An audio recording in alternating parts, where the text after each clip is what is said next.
Sejam bem-vindos a mais um episódio no Distopia Expressa, esse podcast que busca trazer uma crítica a determinados assuntos que fogem do campo de debate em alguns espaços. Hoje vamos falar sobre reforma psiquiátrica, luta antimanicomial, sobre comunidades terapêuticas e clínicas psiquiátricas e também sobre saúde mental dentro das instituições. Hoje o nosso convidado é o professor Vitor Barros, que é psicólogo, professor e mestre pelo Programa de Psicologia Social e do Trabalho das Organizações pela Universidade de Brasília. Eu, Paulo Queiroz, juntamente com meu companheiro de graduação, Ian Nogueira, vamos bater um papo com o professor Vitor, que atualmente é coordenador do curso de Psicologia do Centro Universitário Unieuro.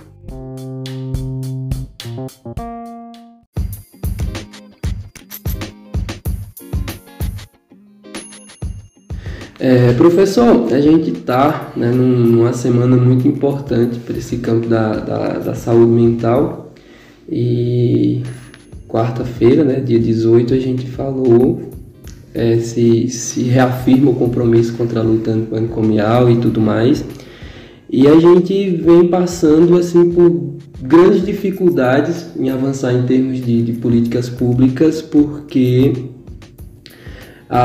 o jogo de interesse influencia muito, E diante dessa situação a gente vê um avanço muito grande no financiamento de comunidades terapêuticas, assim, principalmente pelo Estado. O Estado está voltando a financiar essas instituições. Como é que o senhor enxerga esse processo?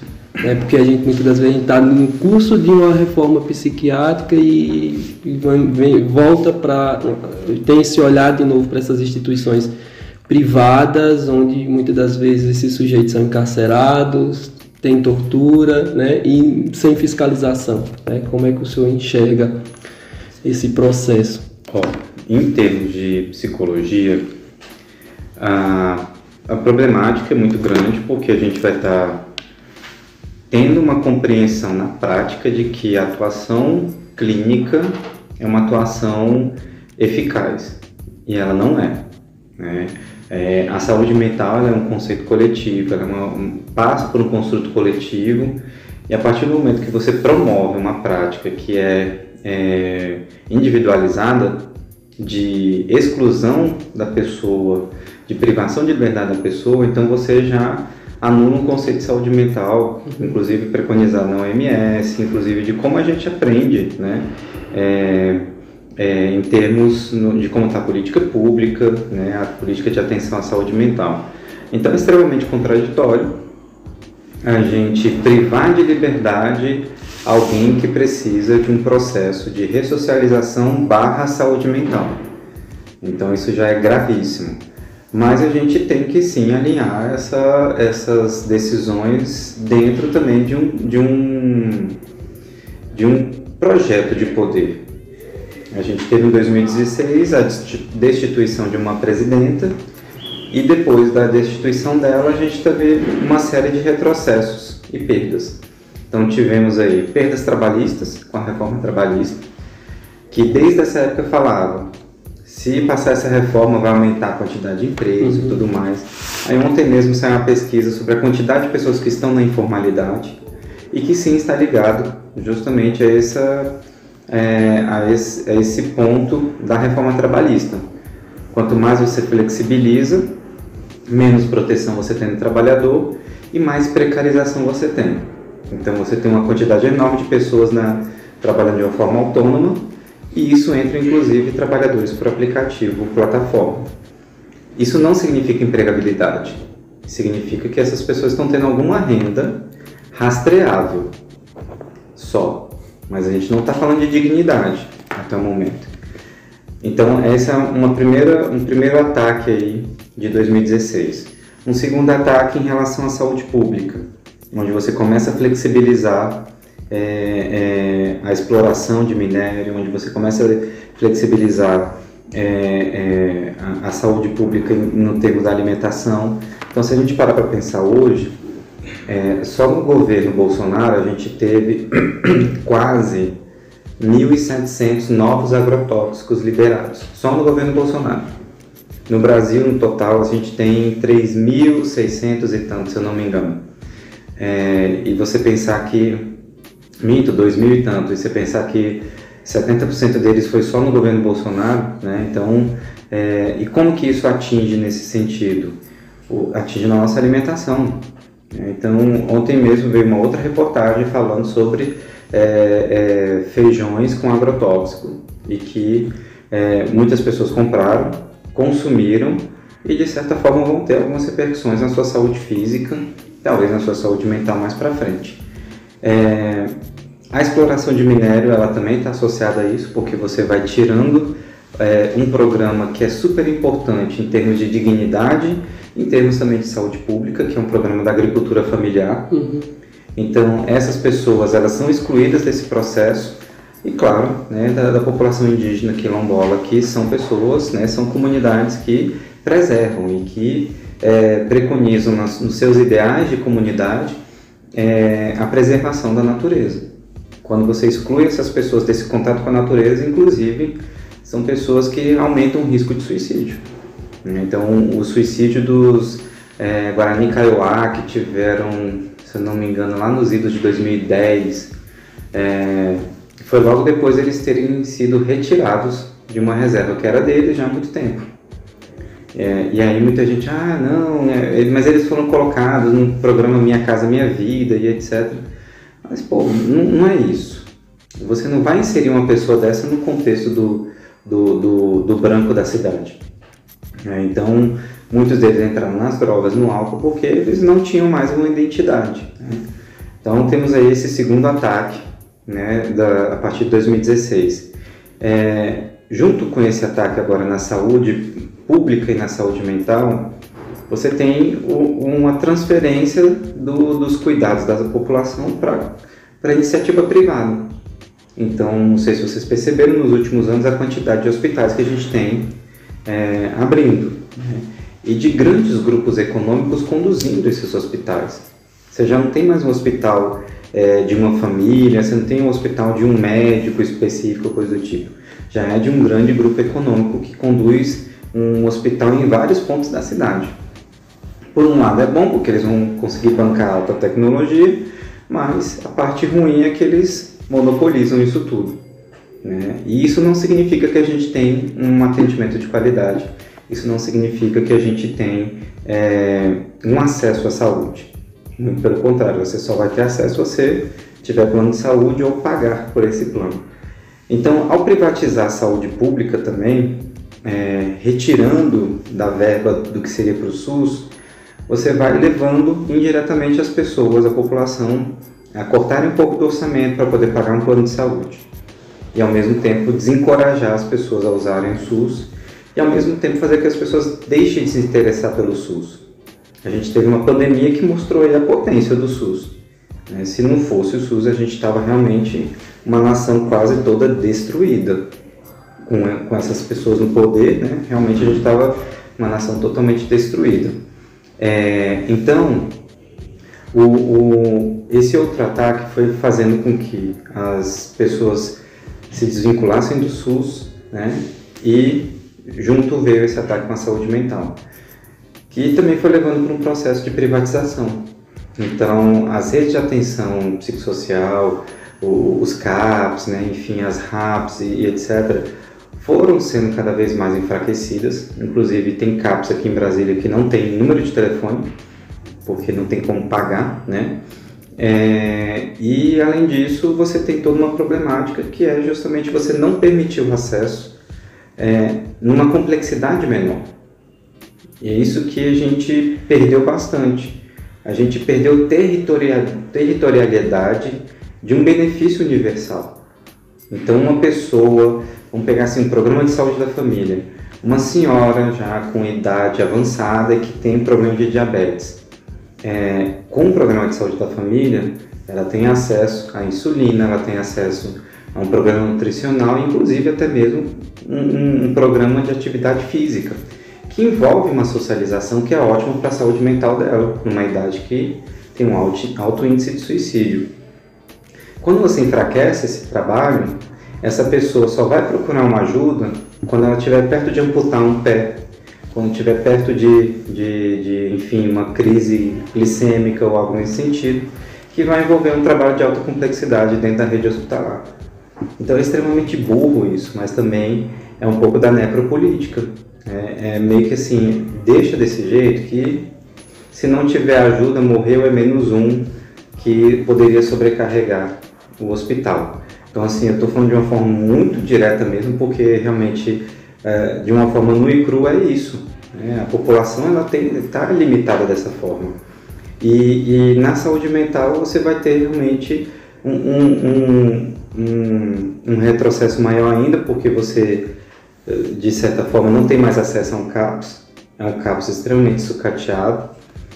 Além disso, você não tem mais programas preventivos e, além disso, você não tem mais profissionais da área que pudessem trabalhar nisso, de uma forma setorial. Então, por exemplo, muitas demandas que vêm do socioeducativo, da Secretaria de Educação, não são mais acompanhados no CAPS porque não tem psicólogos para isso tudo. Então, essa é uma outra grande perda.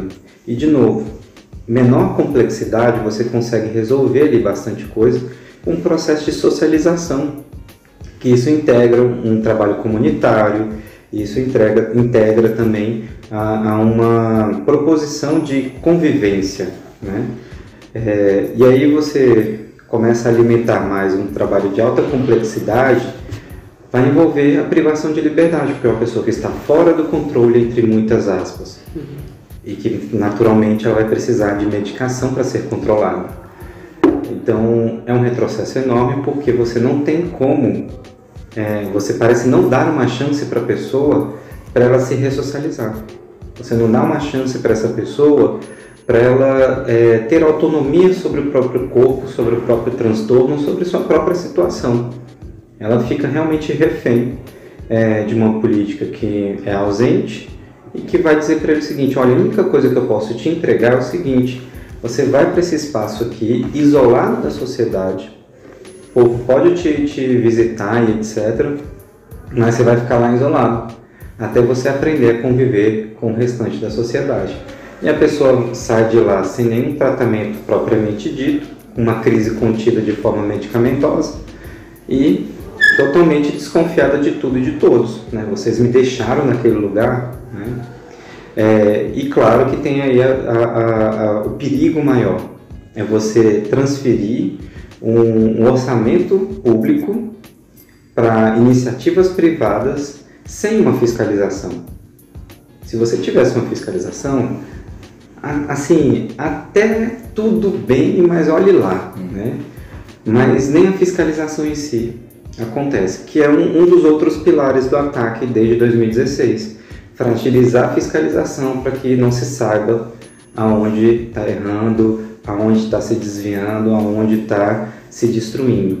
Então, desde 2016 a gente está num retrocesso terrível e essa transferência do dinheiro do que seria para a rede de atenção à saúde mental para as comunidades terapêuticas eu vejo de uma forma muito perigosa, e é muito importante que a formação desse profissional, tanto de psicologia como serviço social, como medicina, que seja uma formação ética e que essa ética passe por essa preocupação política, não de partido político, mas política nesse sentido. Olha, você não vai conseguir atuar se você não tiver também esse engajamento, se você não cobrar ali de deputados, secretários, etc. e tal, uma mudança na proposta disso. Você vai chegar lá num lugar extremamente adoecedor para você trabalhar. Você vai chegar lá dizendo, vamos lá, essa pessoa aqui então foi trazida ontem na Kombi da igreja tal, beleza. Qual é o caso dessa pessoa? Alcoolismo, né? Tá tomando medicação, e aí vai acompanhando ela 3, 4, 5 dias e a pessoa só está na medicação, não quer sair da cama, não quer fazer nenhuma atividade, não quer sair de lá. Qual é o seu trabalho ali? A frustração de quem trabalha lá é muito grande, então o próprio trabalhador vai entrando num processo de adoecimento nisso tudo. Então, por isso que essa formação ela tem que ser ética e política nesse sentido, porque se você não tivesse engajamento, o risco de você entrar num trabalho precário que vai te adoecer, vai te pagar mal, é muito grande. Aí não adianta você fazer TikTok, essas coisas assim, porque realmente não tem salvação enquanto mercado de trabalho. Bem, professor, acredito que usar a terminologia manicômio hoje parece que nos afasta ainda de uma realidade, como se a gente já tivesse superado, né, esse quadro há um bom tempo. Isso por conta da luta, né, de décadas já que a psicologia teve, né, atuando aí até conseguir em 2001 chegar na lei da reforma psiquiátrica.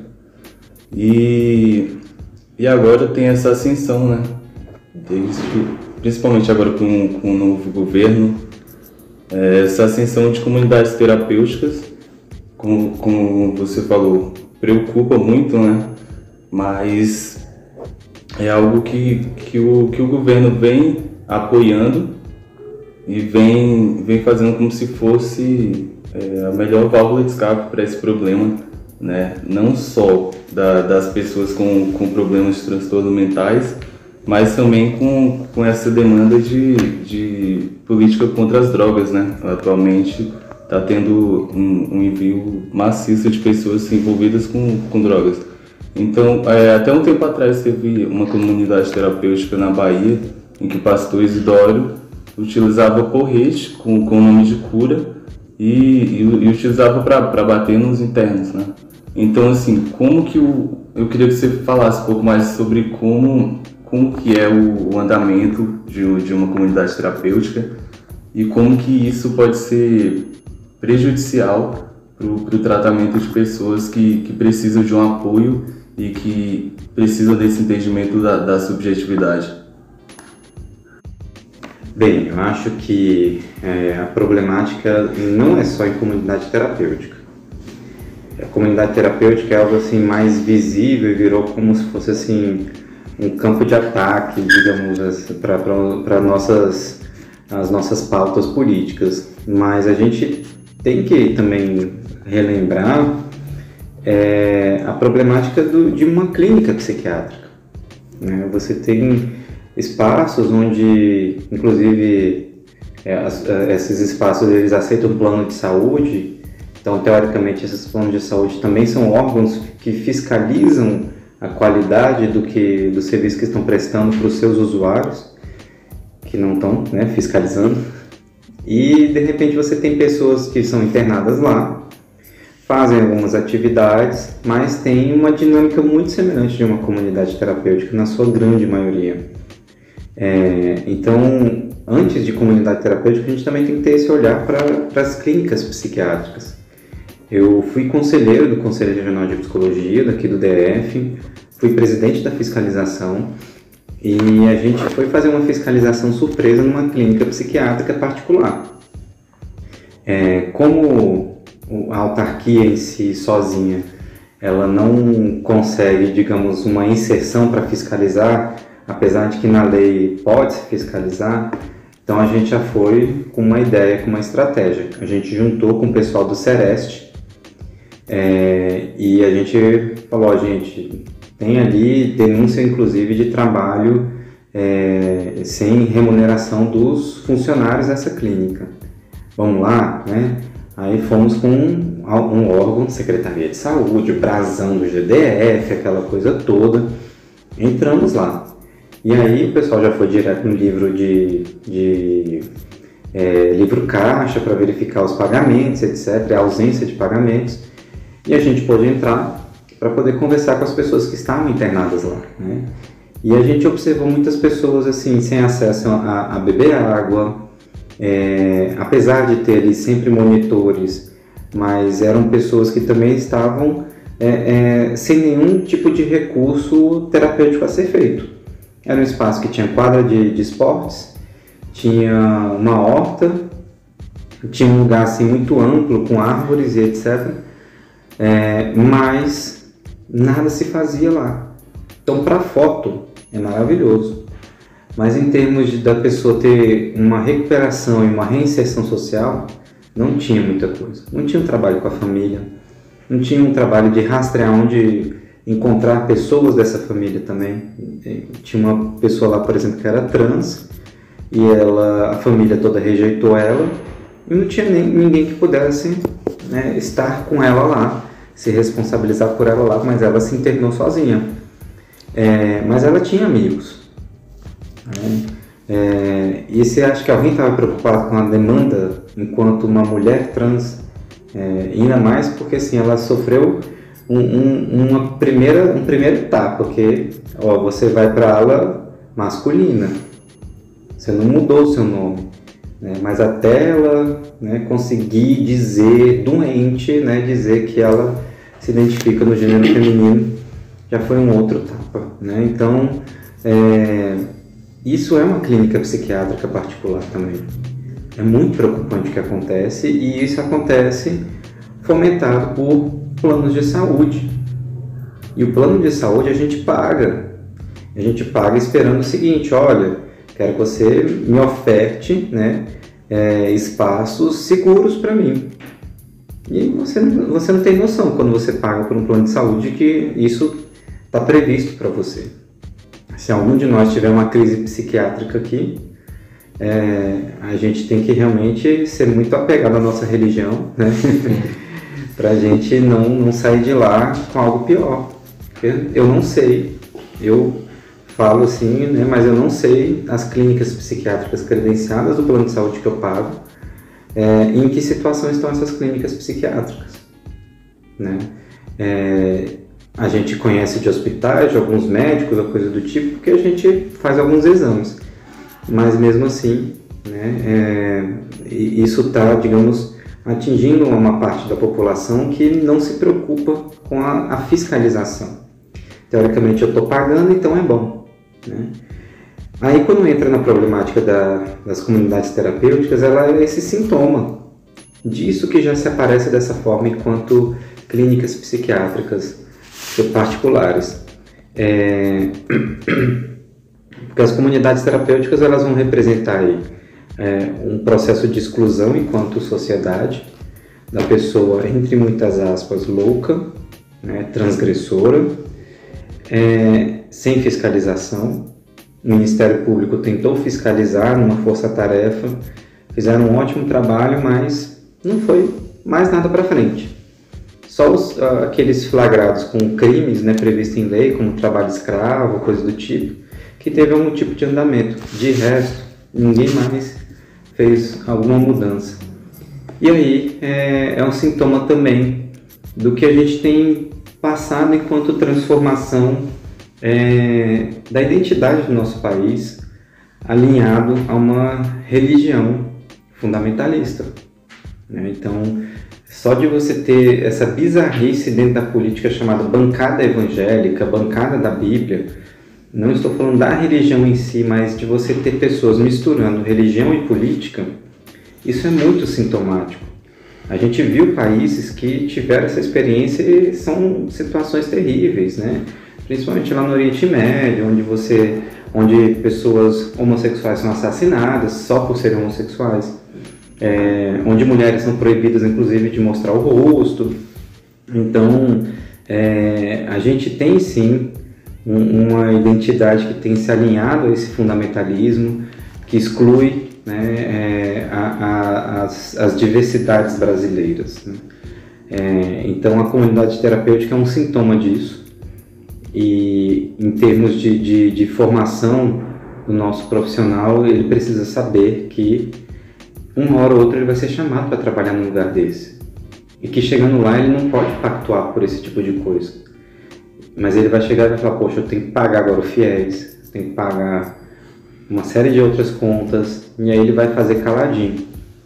Então, quando eu digo que é o sintoma, é isso, é porque eles vão saber exatamente que a precarização de trabalho está tão à solta que eles podem ofertar qualquer coisa antiética, que vai ter gente que vai topar. E não vamos julgar essas pessoas que vão topar, né? Mas elas estão dentro desse sistema. Infelizmente, né? Estão dentro desse sistema e vão reproduzir esse tipo de coisa.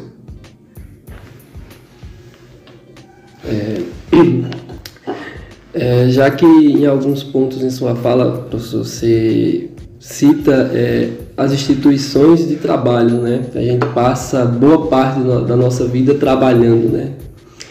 E esses dias eu ouvi uma frase muito interessante, que as instituições enlouquecem qualquer pessoa. E hoje em dia a gente vê dentro do ambiente trabalhista muito adoecimento e pouca procura para saber por que desse adoecimento, porque as empresas, elas, muitas das vezes, elas só querem um funcionário, ela não quer saber a história de vida desse funcionário, né? E pensa que não tem uma correlação ali esse funcionário com a vida pessoal dele, né? Seus problemas, suas contas, e a gente vê muita dificuldade nisso e muito adoecimento, né? E como é que o senhor enxerga, né, esse processo de adoecimento dentro dessas empresas? Né? Porque a gente sabe que o capital está aí, ele exige, você é remunerado para isso e você tem que cumprir cargas horárias e uma série de coisas e abusos, principalmente muitos abusos dentro desse ambiente, e tem que ficar calado. E muitas das vezes esses sujeitos, eles acabam não sabendo seus direitos, quando muitas das vezes sabem, mas têm medo, né, por não saber por onde correr depois, né, para onde se procurar, se amparar, né? Então, como é que o senhor enxerga isso, esse adoecimento dentro dessas empresas, e como é que isso pode se discutir, levar a saúde mental para dentro dessas instituições, né, que passam, a maior parte da população passa mais tempo do que em casa, né? É bem uma pergunta, vai ser difícil a gente responder em um dia só, né? Mas vamos lá. A gente, quando fala de capitalismo, a gente precisa fazer uma triangulação com neoliberalismo, que é uma retomada de uma prática de flexibilizar mercados, né, e, consequentemente, diminuir estados, e que essa prática neoliberal ela vai acompanhando uma dinâmica muito semelhante de um colonialismo, do que a gente tinha na época das cruzadas, etc. e tal. Tanto é que está sempre aliada, né, essa fala de neoliberalismo com neocolonialismo, onde você vê que subjetividades são sequestradas nesse processo todo de flexibilizar tudo, né? Então, hoje, por exemplo, tivemos a visita do Elon Musk no Brasil. E as pessoas já assim contando ele como uma pessoa que poderia ser presidente do Brasil, sabe? Então, assim, isso é uma representação clara aí dessa questão neoliberal, neocolonial. É de você ver que a gente tem essa coisa tão vira-lata, tão colônia ainda, que o outro parece fazer muito melhor do que a gente. E a gente vai tendo essa tendência de estar sempre consentindo com isso, e a prática, né, neoliberal, ela vai estar sempre também enquanto uma prática de poder. Um manda e o outro obedece. Só que quem manda é quem tem dinheiro. E a pandemia deixou isso muito claro para todos nós, né? Aquele país, aquela empresa que tinha dinheiro, pagou para o povo ficar vacinado. Mas ali no continente africano, onde você não tinha tanta renda nesse sentido, na verdade você tem uma distribuição de renda muito desigual, a população, de uma maneira geral, não teve acesso porque, né, quem tinha dinheiro é quem conseguiu pagar. Então, olhando assim de uma maneira mais ampla, essa relação de poder ela se reproduz nas nossas relações de trabalho hoje, só que de uma forma muito mais sutil. A gente está aí numa onda, todo mundo falando de burnout, a torta à direita, né? Envolve uma síndrome de esgotamento que é ligada ao trabalho. Então, o burnout ele não pode ser associado a um trauma de infância, como alguns advogados de empresa tentam desmistificar. Mas esse esgotamento vem justamente do seguinte: a gente tem tantas flexibilizações, mas a gente não é livre. Eu não posso simplesmente, por exemplo, hoje falar, eu vou me embora então, né? Daqui a 5 minutos, quando terminar com vocês aqui, e vou me embora para casa. Mas eu sei que eu tenho ali uma quantidade enorme de e-mails que eu tenho que responder, Se eu não responder, na segunda-feira eu vou levar uma chamada de ouvido. E se eu não continuar não respondendo, eu vou continuar levando uma chamada de ouvido até falar o seguinte: Vitor, já deu. Não dá mais para você continuar aqui. Mas eu posso falar que eu sou livre, né? Então, é um mito de uma liberdade que a gente não tem e que coloca a gente numa constante situação de presa. E por isso que o burnout ele se tornou algo extremamente recorrente agora, mas antes a gente já tinha, assim, uma quantidade cada vez aumentada de trabalhadores adoecendo. Porque também o nosso trabalho ele foi sendo agregado uma questão de uma urgência, de uma qualidade, de uma excelência que não tem parâmetros. Parece que nunca acaba o trabalho. E a gente vê experiências de outros países que têm sido muito boas, mas que elas não têm inserção no mundo de uma maneira geral. Você vê que, por exemplo, alguns países, algumas empresas, então acho que, se eu não me engano, a Siemens, eles botaram uma semana de trabalho de 4 dias só. Então o final de semana é sexta, sábado e domingo. E eles viram aumentar a produtividade. Mas por que isso não cola nas outras empresas? Porque a questão do controle ela é importante para o neoliberal. Ela é importante você saber que o profissional tem que estar ali com a bunda colada na cadeira para eu ver que ele está trabalhando, mesmo que ele esteja jogando paciência no computador. Então a performance se tornou muito mais importante do que o resultado. Eu vou até assim lembrando de algo que foi falado ontem numa palestra, né, da colega dizendo que tinham pessoas no trabalho dela que terminavam o trabalho e que mandavam e-mails chegando em casa para dizer que estavam ainda trabalhando tarde da noite para performar que estavam, né, trabalhando muito. Olha só, né, que pessoa que ama a empresa, ama o trabalho, está se dedicando e etc e tal. Mas no dia que essa pessoa falar, cara, meu corpo parou, eu preciso de uns 15 dias, uns 10 dias e tudo mais, beleza, tire os seus 10 dias, quando você voltar a gente vê se você ainda presta pra gente. E a pessoa é facilmente descartável nesse processo. Então, nisso que você me perguntou, Paulo, a classe trabalhadora está cada vez mais vulnerável. Os dispositivos que a classe trabalhadora tinha de proteção estão sumindo. E não são proteções como capacete, luva, coisa do tipo, que isso já não tinha tanto. Mas são proteções trabalhistas e proteções posteriores a acidentes ou violações de trabalho, como a Justiça do Trabalho. Então, com a reforma trabalhista, o acesso do trabalhador à Justiça do Trabalho foi sendo dificultado e ainda com isso a qualificação de processos que vão adiante na Justiça do Trabalho também foi sendo dificultada. E se o trabalhador não fizer uma boa arguição de acusação, né, sendo que deveria ser o contrário, quem está sendo acusado que tem que se defender, se ele não fizer uma boa acusação, ele ainda tem que pagar as custas do processo. Então isso inibe qualquer pessoa de entrar no processo contra assédio moral. Eu escorreguei no lugar, quebrei a perna e tudo, vou processar porque eu estou até agora fazendo fisioterapia, depois de 1 ano não consigo correr, né? E aí a pessoa não processa porque a própria empresa sabe disso. E se você processar, você vai ter que pagar as custas, que não tem advogado bom para poder dar conta disso tudo.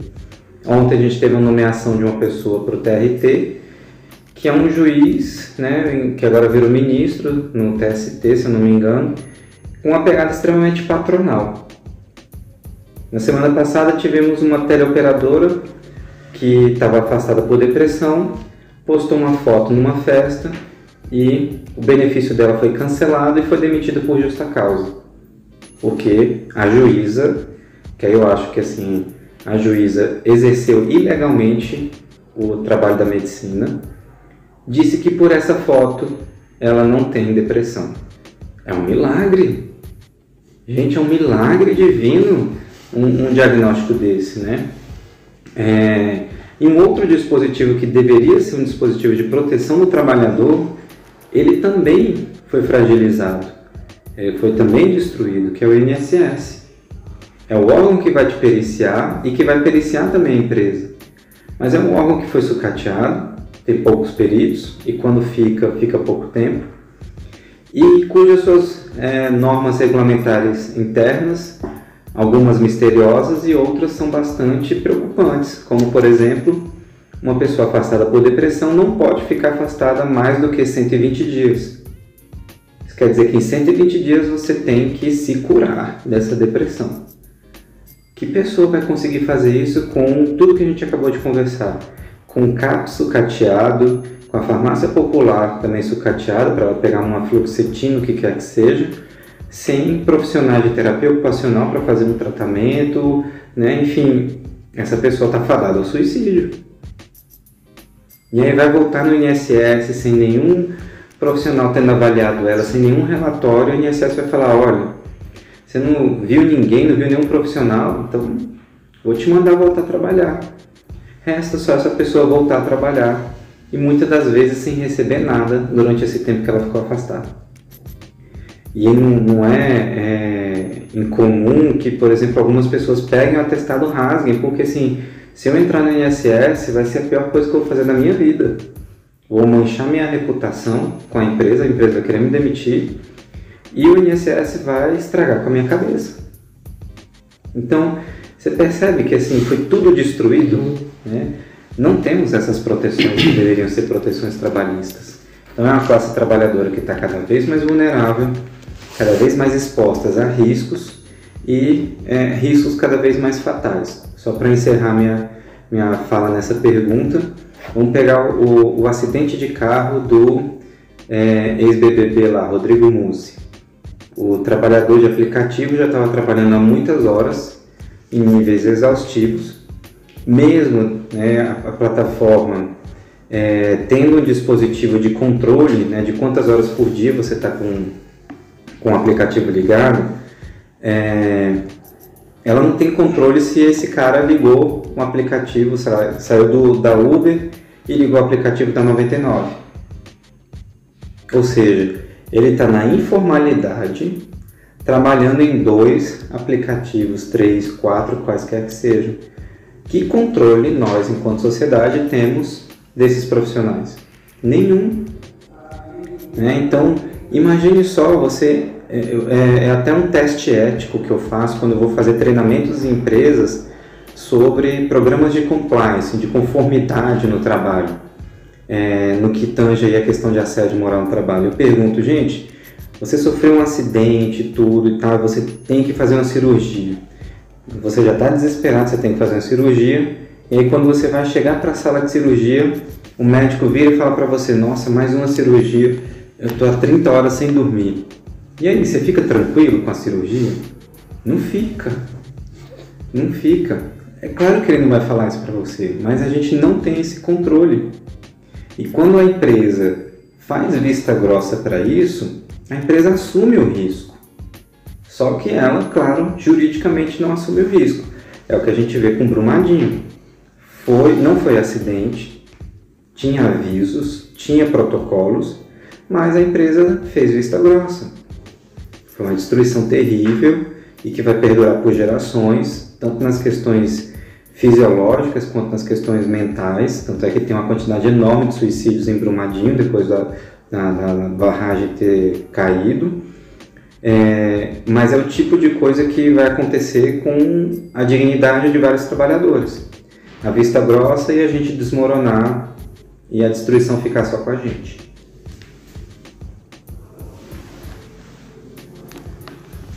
Bom, eu acho que você já sanou alguma das dúvidas que eu tinha em relação a essa área, mas eu queria que você explicasse um pouco mais sobre a atuação no ambiente organizacional, visto que ainda hoje muitas pessoas ficam com o pé atrás, quando tem que procurar um profissional para tratar da saúde mental, mesmo porque sabe que no ambiente organizacional ainda é uma demonstração de fraqueza, ainda pode ter uma vista grossa pelos superiores, por conta de buscar algo que é fundamental para o seu dia a dia.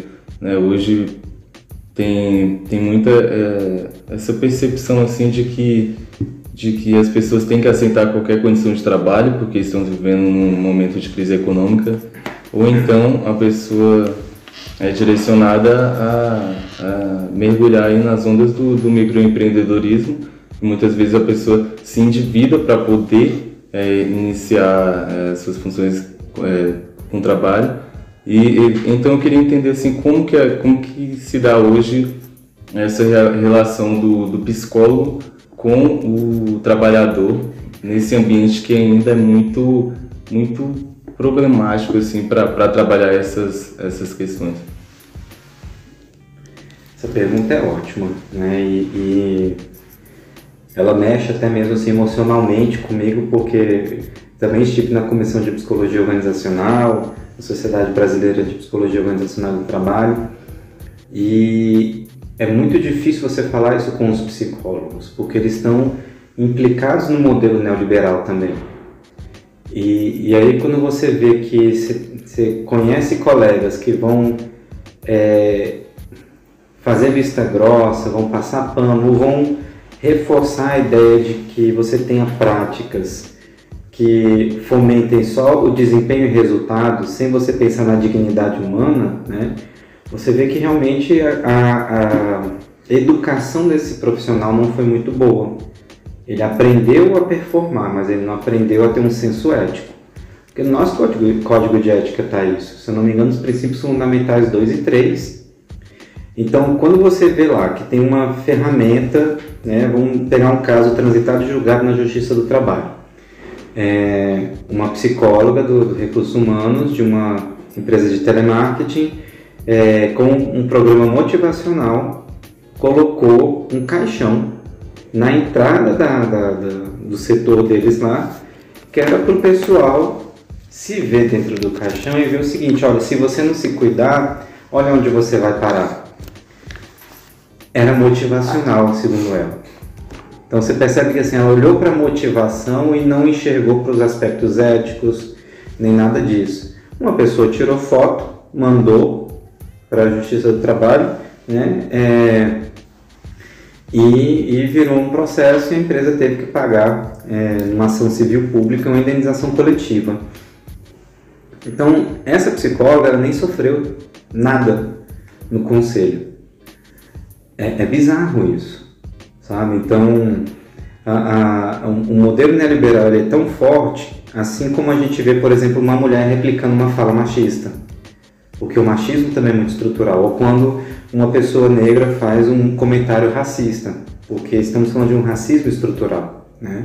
Então, o neoliberalismo ele tem a sua estrutura também, que faz com que o oprimido replique a fala do opressor, né? E ele não vai conseguir enxergar as implicações disso tudo, as consequências disso tudo. Então a formação nessa área ela tem que ser uma formação ainda combativa. A gente não vai conseguir mudar tudo ou algo nesse sentido, mas a gente tem que ter um senso crítico. E essa falta de senso crítico acaba ocorrendo o que a gente enxerga hoje no mercado de trabalho. Muitos psicólogos sendo contratados para aplicação de testes de recrutamento e seleção, que vão aplicar à torta direita, né? E não tem nenhum senso de para onde aquilo vai, qual a continuidade disso tudo, né? Nesse processo seletivo. Tanto é que vira meme, inclusive, né? As práticas dos RHs de recrutamento e seleção. Esses dias vi um stand-up de um cara, né, falando: gente, tem algum psicólogo aqui na plateia? Aí uma pessoa levantou a mão e ele falou: mas você é de RH? Aí ela falou que sim. Ele falou: não, tô falando de uma psicóloga mesmo, assim, né? De RH não conta não. Ficar perguntando aí sobre qual animal me identifico e tal. Porque realmente assim, sai de uma esfera técnica para algo tão subjetivo que vira uma loteria, né? Então, a formação nessa área ela ainda tem que ser uma formação muito ética. Mesmo que o aluno tenha aqui uma boa formação nesse sentido, ele vai chegar lá no estágio dele e a pessoa vai falar: não, a gente sempre fez assim, então pode continuar, nunca deu problema, né? Então, assim, é uma mudança de postura que precisa acontecer.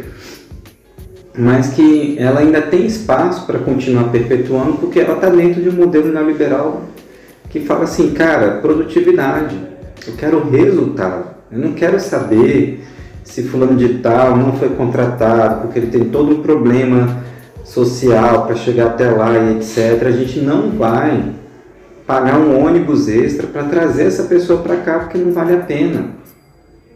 Então, assim, é desumano você ver esse tipo de coisa. Mas para a empresa, eles querem resultados. Vai custar tanto. Esse funcionário me custa mais tanto, então não vale a pena contratar essa pessoa, né? Além disso, né, você falou do empreendedorismo, né? E a gente vê a propaganda muito forte, né, do empreendedorismo, principalmente na psicologia. Só que a gente tem um empreendedorismo de sobrevivência. Não é um empreendedorismo por opção, onde há um planejamento, onde há uma escolha. Eu quero fazer isso, porque eu quero trabalhar com isso, eu quero trabalhar dessa maneira. Porque o empreendedorismo, como ele é propagado, ele é como se fosse aquela imagem do cavalo de Troia, lá sendo entregue aos gregos, aquele presente lindo, maravilhoso, cheio de soldados, né, troianos para derrubar o Império Grego. Então é bem isso assim, só que dentro desse cavalo de Troia vem, você não tem 13º, você não tem FGTS, a não ser que você recolha um prolabore. Você vai ter, enquanto em janeiro está todo mundo conseguindo viajar, você vai receber uns 4 ou 5 boletos da Secretaria de Fazenda.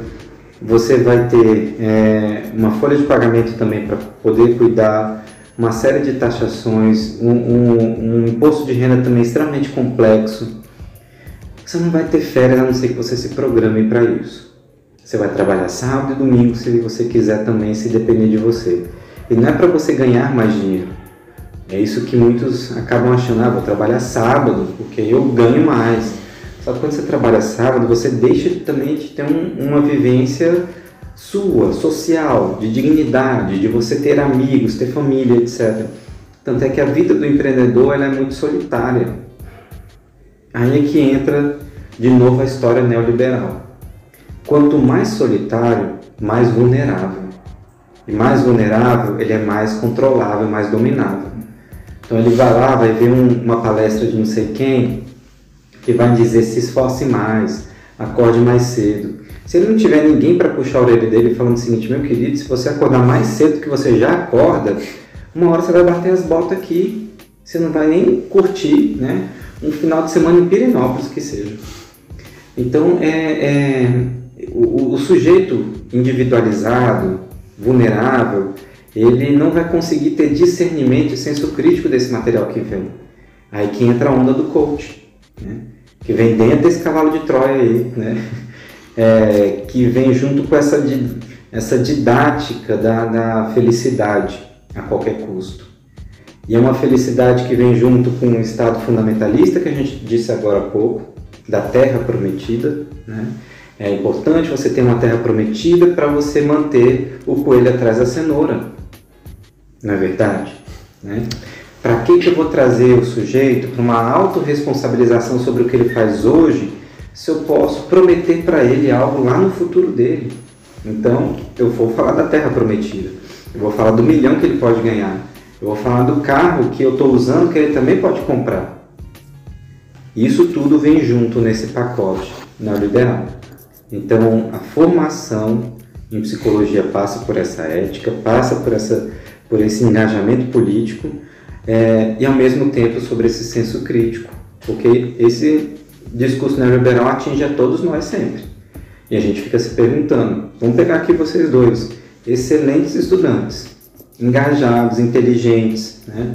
Mas aí vocês veem assim, alguns alunos que já tem tudo pronto, né? Tem um carro próprio para vir para cá, não precisa trabalhar para pagar a faculdade, tem quem pague, e aí esse aluno vai lá e consegue o estágio. E vocês que estão ralando e tudo mais, não vão conseguir, o estágio é muito longe, não tem como eu chegar e etc. Não vai dar tempo de eu sair do estágio, chegar na faculdade. Cadê, né? O reconhecimento? Aí faz com que vocês pensem que vocês é que talvez não estão se esforçando direito, né? Então é muito complicado esse discurso, ele é destruidor na autoestima mesmo e destruidor de coletividades. Esse é que é o grande problema. Quando você destrói uma coletividade, você pode jogar qualquer vírus, qualquer daninha ali que ela propaga. Mas se você tem uma coletividade um pouco mais elaborada, não vai qualquer coisa colar ali. Consegui te responder? Perfeitamente. Show de bola. Professor, a gente transitou por vários campos aí, com um diálogo muito bom, mas daqui a pouco já começa o horário da aula, você também precisa descansar, que tenho certeza que você está aqui há muito tempo. Diante de todo esse campo em que o senhor dissertou, falou, nos alertou, nos mostrou, né?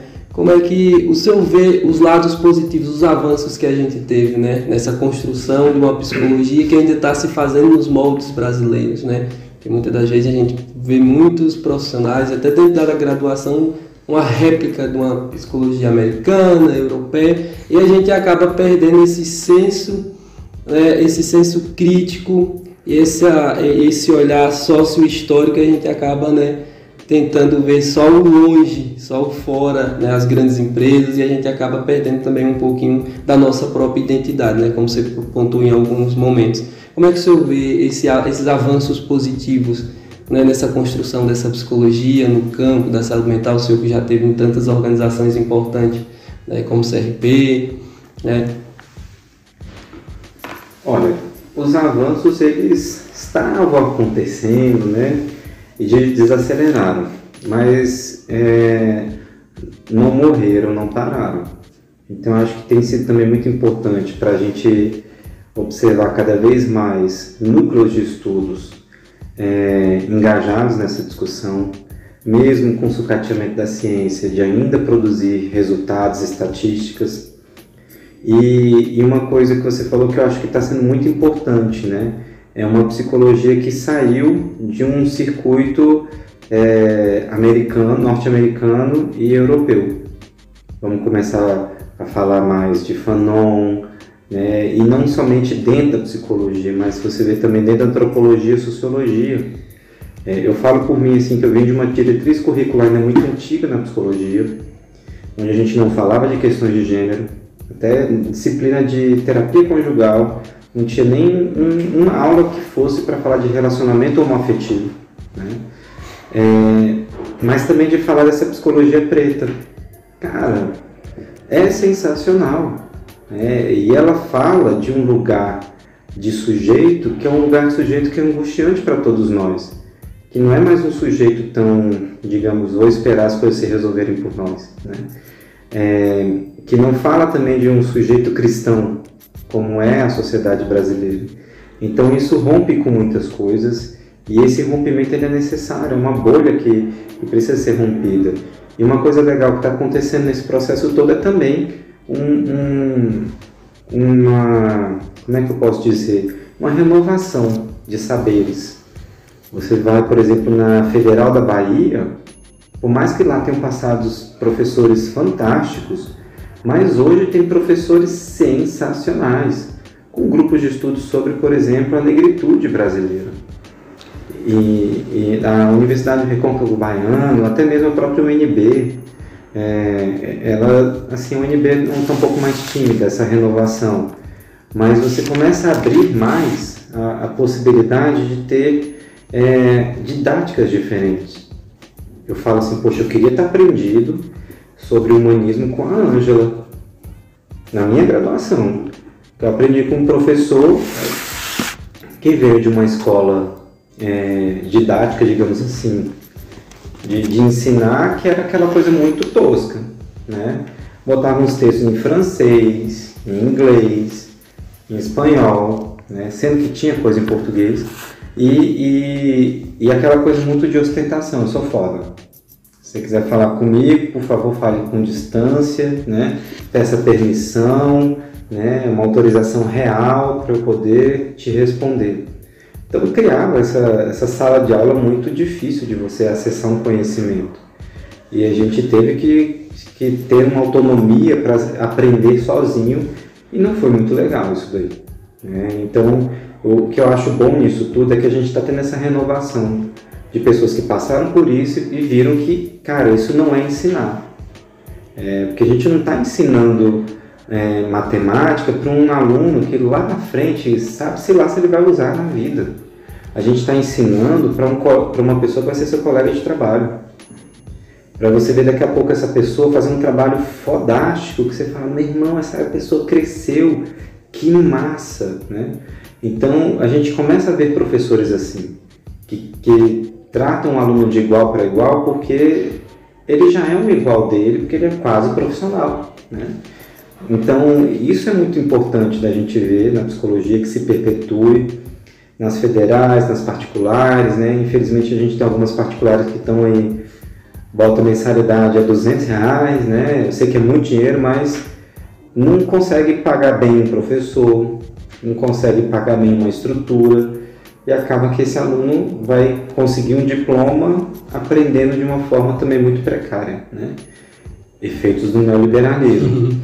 Mas, de um lado positivo, a gente tem essa perspectiva de ver uma nova geração com uma mente muito mais aberta para ensinar a velha geração, né, como atuar em algumas coisas que a gente não viu. Então, ontem mesmo eu fiquei assim me perguntando, se eu tivesse no consultório e chegasse uma pessoa e falasse, olha, eu sou uma pessoa não binária, eu estou sofrendo para me relacionar. Aí eu falo, agora eu estou sofrendo por te ver aqui, porque eu não sei o que fazer. Porque a gente não aprendeu essas coisas, a gente precisa reciclar, precisa aprender, precisa estar dentro disso. Porque a nossa educação não foi uma educação para essa diversidade de gênero. Não foi uma educação para diversidade, na verdade. Foi uma educação para a gente ter um desempenho. E desempenho, a gente vê que quando está na frente de uma outra pessoa, um usuário, o que quer que seja, o desempenho não conta na hora. O que conta é o seu contato físico, é a sua fala, é a maneira como você se comporta, é a sua abertura para aquela pessoa. Isso não vai estar na sua nota, não vai estar na sua prova, né? Então, de uma forma muito positiva, espero ver daqui uns 10 anos uma psicologia muito mais aberta, mesmo tendo ainda movimentos conservadores, mas uma psicologia muito mais aberta, com campo de estudos mais diversificado, com revistas também, com dossiês mais diversificados, né? Que eu acho que isso vai ser fantástico.